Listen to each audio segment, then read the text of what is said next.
I guess I should start with the basics. I'm a husband. I work in IT. My wife, Lauren, is a freelance photographer, which is code for works whenever she feels like it, and posts a lot of deep black and white portraits of empty swings on Instagram. We've been married for 9 years. Have 2 kids, both under 7. A dog that's better behaved than most people I know. And, until recently, a nanny named Aria, who I thought was part of the family. Let me repeat that. I thought she was part of the family. You ever look back at a moment and realize that was when the first domino tipped? For me, it was about 2 months ago.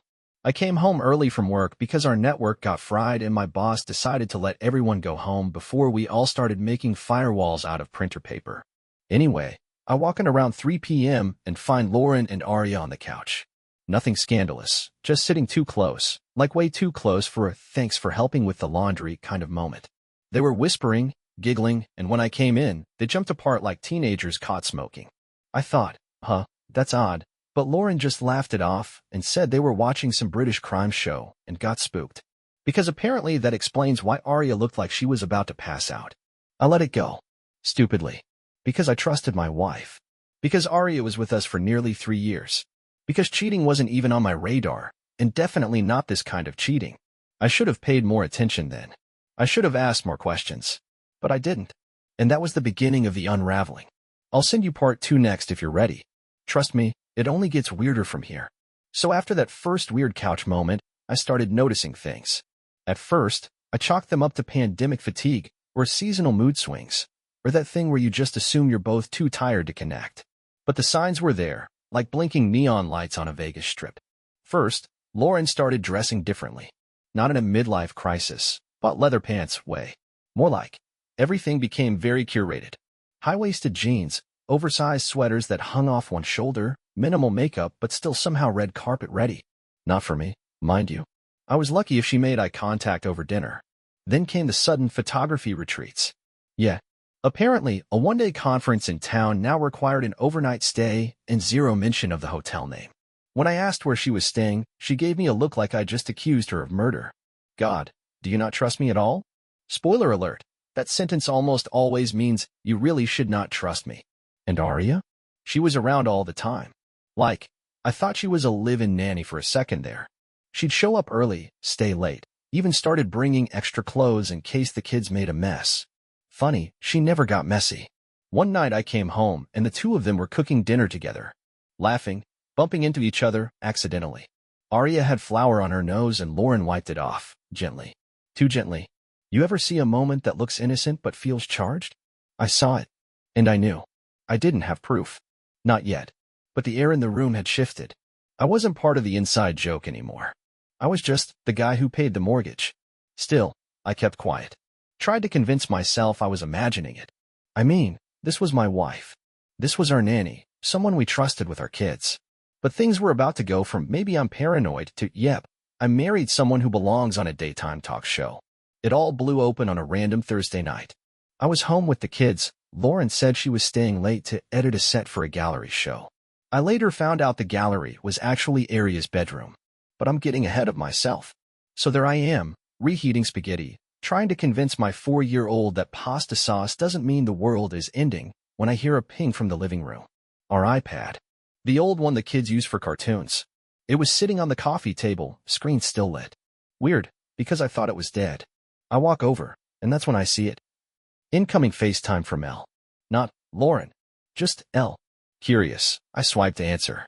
I figured maybe she was calling the kids. What I didn't expect was the close-up of Aria's face, lips parted, voice low, saying, "I miss your hands on me." I froze. You ever see something that short-circuits your brain? Like, your body knows what's happening, but your brain just refuses to catch up? Aria didn't notice at first. She kept talking, whispering, licking her lips, clearly thinking she was talking to Lauren. Then, finally, she tilted the screen and saw me. Her whole face dropped. She didn't even try to play it cool. Just hung up. Fast. I just stood there, still holding a half-microwaved plate of spaghetti, watching my son stab a meatball while a woman I'd hired to care for my children accidentally confessed to sleeping with my wife. The iPad was synced to Lauren's iCloud, of course. Rookie mistake. Apparently, they'd both been using it to message when they thought I wasn't around. What I saw wasn't even the worst of it. That came about 30 seconds later, when I opened the Messages app. Photos, videos, voice notes. One voice message had Lauren laughing while she whispered, "You make me feel more alive than he ever has."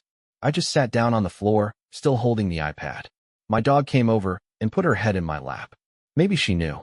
Maybe dogs can sense when a man's soul is leaking out of his ears. I didn't cry. Not then. My brain was still in "did I actually just hear that?" mode. That night, I tucked my kids in like nothing happened. Kissed them on the forehead. Told them I loved them more than anything. Because I do. And they didn't deserve any of this. But their mom? Yeah. She had some explaining to do. I didn't sleep that night. Not even a little. My body was still, but my mind raced like it was being chased by every what if and how long. I'd been too blind to ask until now. When Lauren finally came home just before midnight, I was already in the kitchen. One lamp on. The house silent except for the hum of the fridge and my heartbeat, which felt way too loud in my ears. It wasn't dramatic on purpose. It just fit. Like the scene had already been written, and I was just following the script.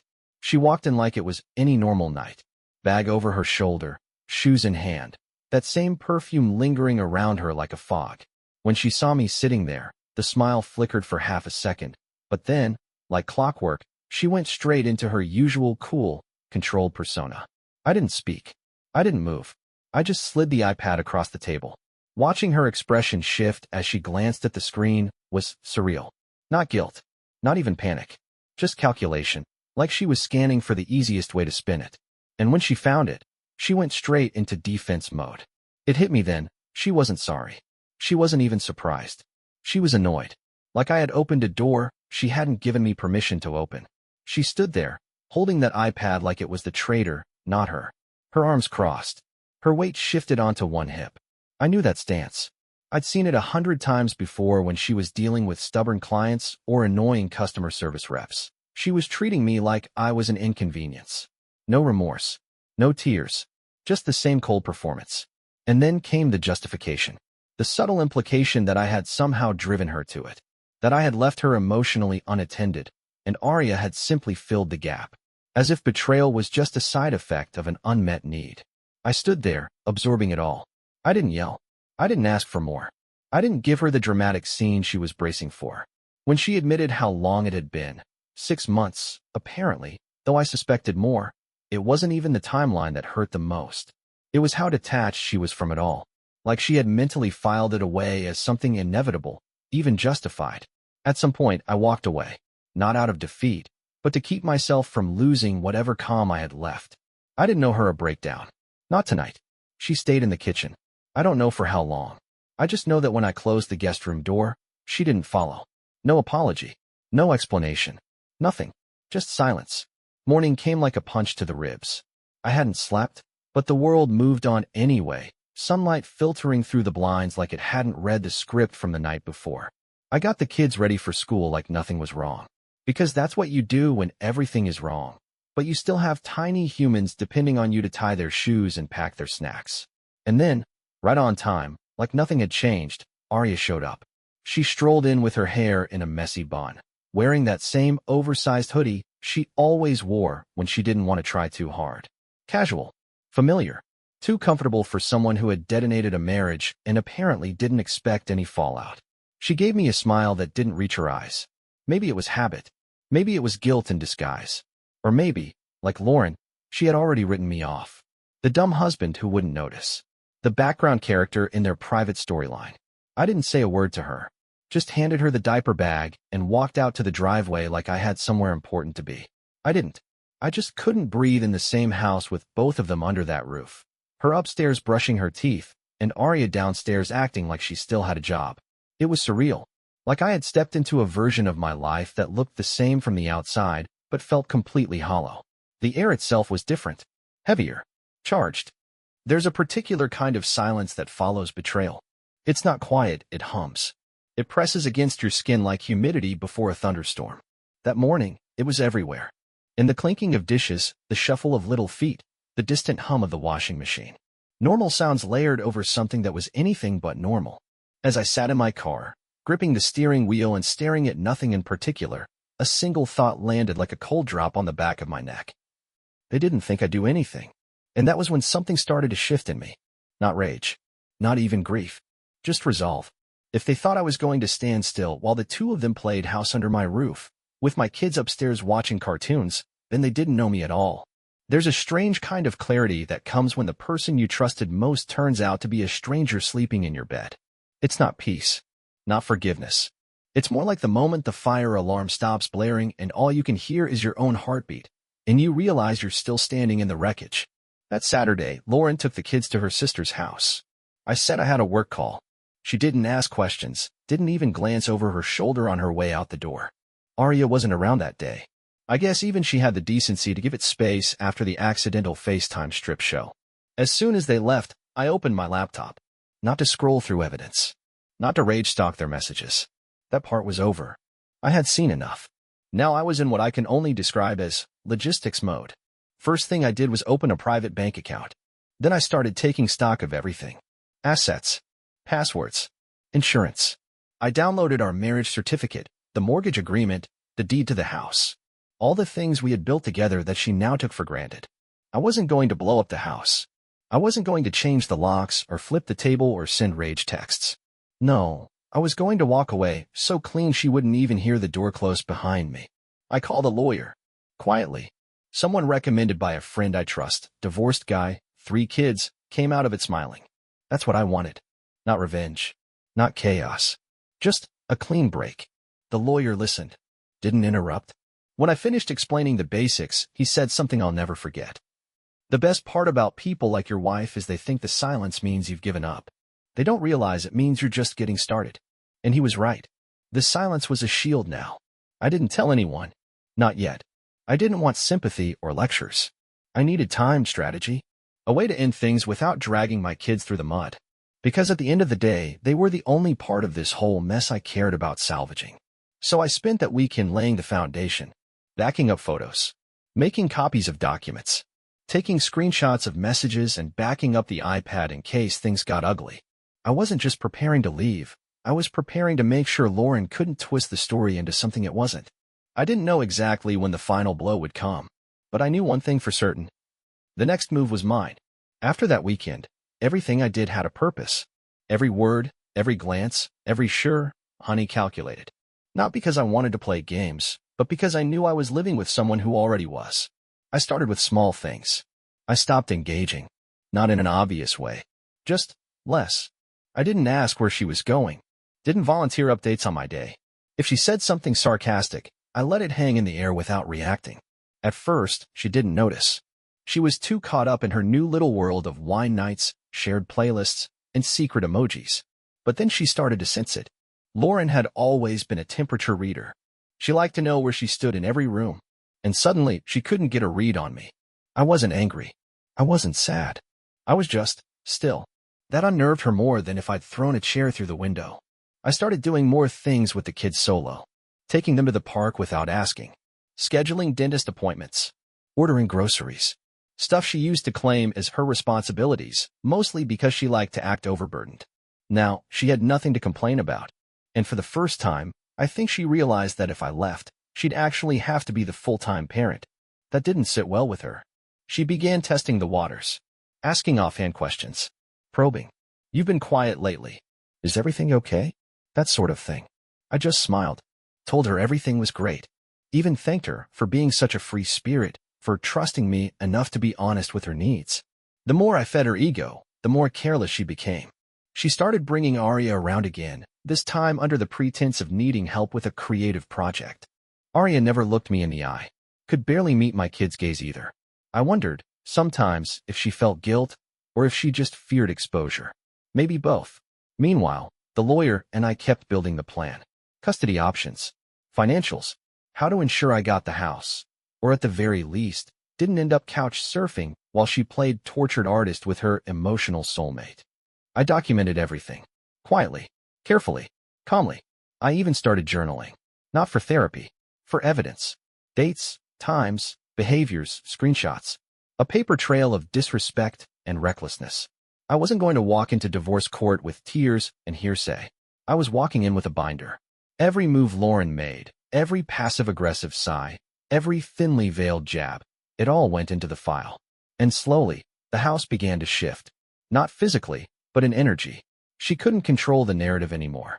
She couldn't bait me into fights. I wasn't playing my role. I was a question mark now. And people like Lauren don't like question marks. They like control. By the end of that week, she was anxious, jittery, and for the first time in a long time, I wasn't. Because I had something she didn't. A plan. It started with a breakfast that felt off. Lauren made pancakes.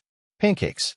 The kind with blueberries and powdered sugar and that stupid whipped cream smiley face she only bothered with on birthdays. The kids were thrilled. I was confused. She was humming. Not a song. Just that vague, fake happy noise people make when they want to seem calm. Her movements were too graceful, too deliberate. Like she was performing a version of herself I hadn't seen in years. The whole morning felt like a trap wrapped in syrup. That night, she suggested we talk. Now, we hadn't talked in weeks. We'd exchanged schedules, reminders, sarcastic comments. But an actual sit-down? Not since the iPad incident. I agreed. We sat across from each other at the dining table like two diplomats at peace talks. She opened by saying she'd been thinking a lot. That she'd been confused. That she'd made mistakes. The word sorry came out eventually, but it hung in the air like a threadbare curtain. Not blocking anything, just delaying it. She said she wanted to try again. Try what again? She never really defined. The marriage? The illusion of it? A strategic pause in her affair? I couldn't tell. But she played it soft. Soft voice, soft eyes, even that soft little hand reaching across the table. For a second, just a second, I felt something shift in my chest. Not hope, but memory. Of who she used to be. Of who I thought I married. And then I remembered the voice message. The FaceTime. The 6 months of lies. I didn't take her hand. Instead, I asked her what trying again would even look like. Would Arya be involved in that version of our marriage? Would she delete the messages? Fire the nanny? Come clean to our kids one day about why mommy stopped loving daddy and started sleeping with their babysitter? She didn't have answers. Just the performance. The apology without accountability. The tears without change. It wasn't a real reconciliation. It was panic. She felt the shift in control and tried to take it back. She thought if she cried in the kitchen and made breakfast like we were in a detergent commercial, I'd forget. That I'd fold. But I didn't. Not because I'm heartless. But because forgiveness without truth is just another lie in formal wear. I went to bed that night knowing something had changed. She wasn't smug anymore. She wasn't dancing through this like it was an open marriage she forgot to tell me about. She was scared. She could feel it. My silence wasn't surrender. It was strategy. A few days after Lauren's surprise, let's pretend nothing happened pitch, I got a text from Arya. It was short. Just said she wanted to talk. Alone. Not in a weird way, she added. Which, of course, is the universal sign that it was absolutely going to be weird. I ignored it at first. But then, a few hours later, she showed up at the house while Lauren was out. Said she was dropping off a toy one of the kids left in her car. It was a thin excuse, and we both knew it. I opened the door. She looked nervous. Not, oops, I made a mistake, nervous. More like, I'm about to lose everything and need to save face, nervous. She stepped inside and started talking before I even said a word. It was rehearsed. She claimed she never meant for any of this to happen. That it started off emotional, not physical. That she was drawn to Lauren's energy and didn't realize how deep it had gone until it was too late. She kept using these vague, soft-focus phrases, like we were in a student film about forbidden love instead of the middle of my collapsed marriage. I just listened. I didn't respond. Not at first. Then she shifted gears. She said she wasn't sure where she stood anymore. That Lauren had started to pull back. That she was afraid she'd be left with nothing if this blew up. And then she asked me if I thought there was a way to keep things civil. Civil. The word landed like a wet thud. She meant it as a peace offering, but what it sounded like was a quiet plea. Please don't ruin me when this all comes out. And that's when she handed me the final piece of the puzzle. In trying to explain herself, to defend her role in the story, she admitted to something Lauren hadn't. They'd been together for over a year. Not 6 months. Not a few flirty moments that spiraled. A year. Right under my roof. She even let it slip that Lauren had told her she was almost ready to leave me back in the spring. That the only thing that stopped her was uncertainty about custody and finances. In that moment, I realized this wasn't just about desire. This was a plan. A slow-motion exit strategy that involved using me as a safety net until she could jump cleanly into Arya's arms. And I wasn't even supposed to know. Arya, to her credit, looked genuinely shaken by the end of it. Like she thought this confession would somehow earn her moral redemption. It didn't. I told her she should leave. Calmly. Politely. Like I was thanking someone for returning a lost umbrella. She did. And as soon as the door closed, I backed up the home security footage from earlier that day, her face, her words, everything. Just in case. Just for the file. Because now I knew exactly what I was dealing with. By the time the weekend rolled around, the lawyer had everything he needed. The paperwork was done. The case was solid. I had my ducks in a row, and those ducks were wearing little suits and carrying affidavits. We filed. Quietly. Efficiently. No warning shots. No threats. Just done. I didn't tell Lauren right away. I waited until Monday morning, when she was mid-scroll on her phone at the kitchen table, sipping coffee like it was any other day in the house she'd been casually burning to the ground. That's when the knock came. She looked up, eyebrows drawn. Probably thought it was a package or a neighbor or maybe Arya swinging by to drop something off again. But it wasn't. It was a process server. Middle-aged guy in a windbreaker, holding an envelope like it weighed nothing. He said her name, handed it over, walked away like he'd just dropped off a pizza. She opened it slowly. I didn't say a word. I didn't need to. The moment her eyes hit the first line, I saw it, that flicker of shock, the flicker she'd worked so hard to pretend she was above. She didn't speak at first. Her hands just trembled slightly, the pages rustling as she flipped through them. All her secrets laid out in black and white. All her leverage gone. And I just kept pouring my coffee. There was no fight. No scream. Not right away. That's the thing about people who think they're in control. They don't know how to respond when someone else beats them to the punch without making a sound. She finally asked if I was really doing this. As if she hadn't already done everything worth breaking a marriage over. As if filing was the betrayal. I nodded. Calmly. Like I was confirming an appointment. What came next was a mess of contradictions. Tears that didn't match her tone. Accusations layered over denial. This isn't fair tangled with, we can fix this. She flipped through phases like she was auditioning for a one-woman show, each more desperate than the last.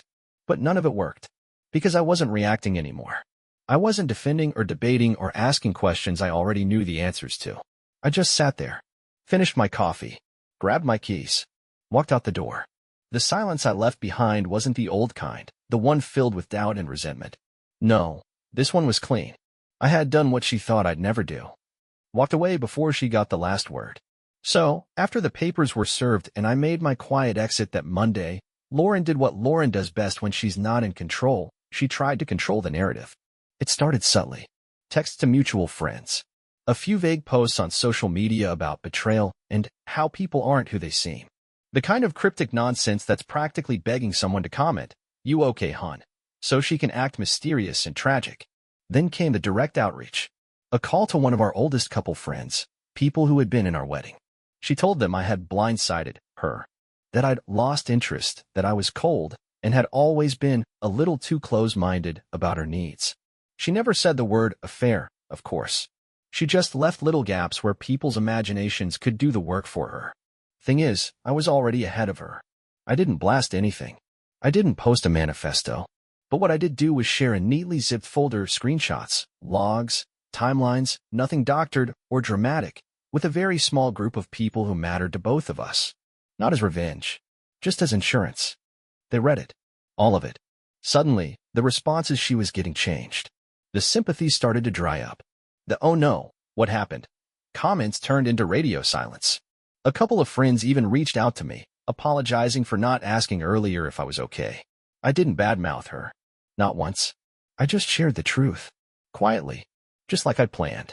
Then came the real kicker. Arya quit. Out of nowhere. Just stopped showing up. Lauren claimed it was a personal decision, but let's be honest, Arya saw which way the wind was blowing.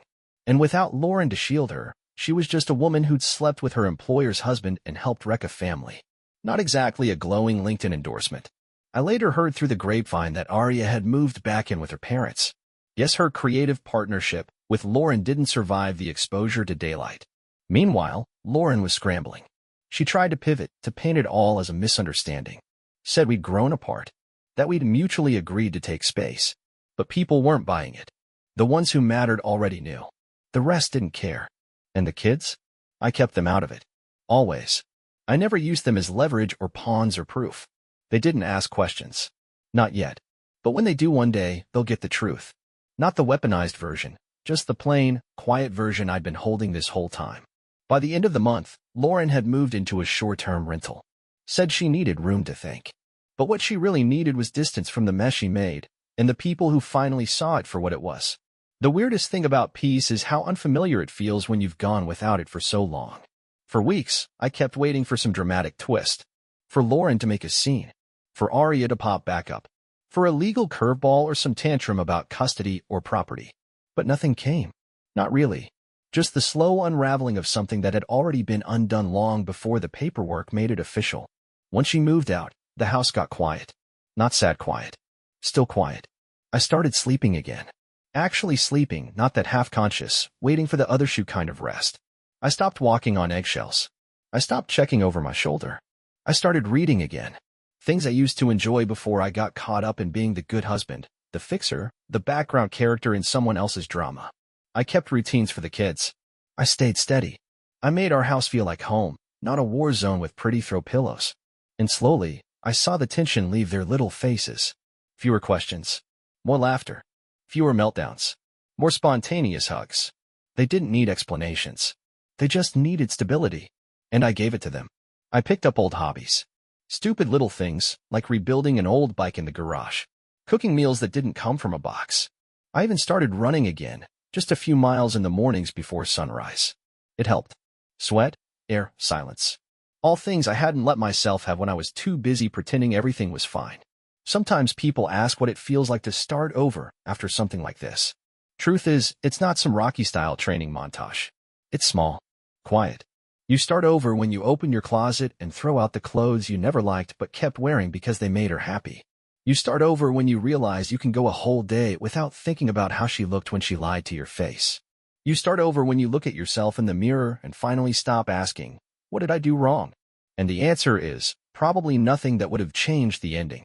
She made her choices. I made mine. And now I get to live with peace. Not perfection. Just peace. I never gave Lauren a grand speech. No parting monologue. No dramatic line to close the book. When it all came down, I just walked away. Quiet. Measured. Some might call it restraint. Truth is, I just didn't have the words at the time. But I do now. If I could have said something back then, this is what it would have sounded like. You didn't just cheat on me. You made a mockery of something we were supposed to be building together. You let someone into our home, into our kids' lives, into our marriage, not just physically, but emotionally, carelessly, selfishly. And then you acted like I was the problem for reacting. You told yourself a story where you were the one trapped. Where I was the dull, checked-out husband who couldn't possibly understand your needs. You built a case against me in your own mind, one whispered conversation at a time, until the only verdict that felt justifiable was betrayal. And when I caught you, you weren't sorry. You were annoyed. Annoyed that I saw it. That I knew. You didn't break me. You broke us. But the real tragedy? You thought you were trading up. You thought someone new could make you feel more alive, more seen, more you. But the truth is, the problem wasn't that you weren't being seen. It's that you stopped looking. At me. At the life we built. At the parts of yourself that needed work, not escape. I wasn't perfect. I probably missed moments I should have noticed. I probably said, it's fine too often when it wasn't. But I showed up. Every single day. And you know what? That used to be enough for you. Until it wasn't. And when that day came, you didn't sit down and talk. You didn't say, I'm lost, or I'm not happy. You made a decision. You opened a door. You turned our life into a stage play and cast me as the fool without telling me the curtain had already dropped. But here's the part that matters most. You didn't win. Not in the way you thought you would. You lost something real. Something solid. Something that would have stood by you through every phase and reinvention and existential spiral. I would have stayed if you just told the truth. Instead, you lied. And I let you go. Because I finally realized, loving someone who doesn't respect you isn't loyalty. It's self-betrayal. You taught me that. Thank you. If you'd told me a year ago that my wife would cheat on me with our nanny, and I'd end up writing about it like some relationship or memoir, I would have laughed. Or maybe blinked at you in slow, confused disbelief. But here we are. And after everything, the lies, the FaceTime disaster, the breakfast apology tour, the legal shuffle, I've learned more about myself in 6 months than I did in 9 years of marriage. Not because heartbreak is enlightening, but because being broken apart shows you what was holding you together to begin with. So here's what I'd tell someone going through it. Silence is power, but only if you're using it to think, not to hide. You don't have to scream to take control. You just have to act with clarity. Loud anger burns hot and fast. Quiet resolve? That'll carry you through the long nights. Trust your gut, but also your eyes. If something feels off, it probably is. Don't convince yourself that intuition is paranoia. You're not crazy. You're not overreacting. You're reading the fine print while they're hoping you won't. Protect your peace like it's your last $20. Because when everything falls apart, peace isn't just comfort, it's currency. It buys you time, clarity, space to rebuild. Don't trade it for drama. Don't even rent it out. Love doesn't make betrayal hurt less, but it does make you stronger afterward. I loved her. That's why it hurts so much. But it's also why I didn't let it ruin me. Love, real love, doesn't make you weak. It reminds you what you're capable of giving, and what you should never again settle for receiving less than. And finally, you don't have to burn the bridge. Sometimes it's enough to just stop walking toward it. I didn't get revenge.